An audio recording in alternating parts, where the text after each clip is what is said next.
পৰিয়ালৰ জীৱন সংগ্ৰামৰ কাহিনী এয়া দিন হাজিৰা কৰি ভাতমুঠিৰ যোগান ধৰি আহিছে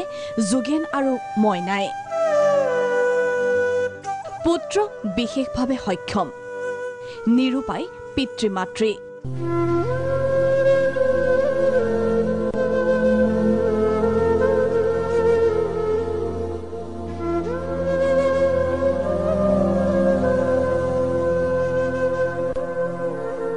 বিশেষভাৱে সক্ষম পুত্ৰক এইদৰে অকলশৰে এৰি কামলৈ যাব লগা হয় পিতৃ-মাতৃ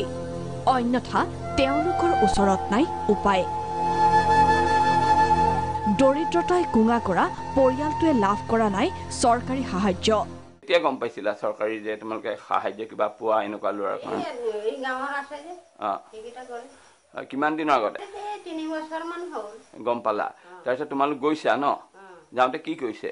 যাওঁতে আগতে এই সাৰ্টিফিকেট আছিল এই কাগজ দিলি মানে সাৰ্টিফিকেট লাগিব বুলি ক'লে সাৰ্টিফিকেট আছিল জানো তাৰ আগতে সেইটো উলাই দিছিল সেইটো মানে সেইটো উলোৱাৰ আগতে তোমালোকে গম পোৱা নাছিলা মানে সাৰ্টিফিকেটখন উলোৱাৰ পিছতহে গম পাইছা সাৰ্টিফিকেট উলোৱাটো আজি 2 বছৰ মানহে হৈছে তাৰ আগতে মানে আজি ধৰা ইয়াৰটো 23 বছৰ হ'ল তেতিয়া কিন্তু তোমালোকে গম পোৱা নাছিলা ঘৰৰ পৰিবেশ দেখিলে সহজে অনুমেয় তেওঁলোকৰ সংগ্ৰাম এপিনে দিনতা আনপিনে পুত্ৰৰ অসুস্থতা চৰকাৰ প্ৰশাসনৰ কেতিয়া চকু পৰিব এনে পৰিয়ালৰ ওপৰত ধৰ্মৰ ৰাজনীতি নিৰ্বাচনৰ ৰাজনীতি নহয় ৰাজ্যৰ প্ৰকৃত হিতাধিকাৰীয়ে কেতিয়া পাব প্ৰাপ্য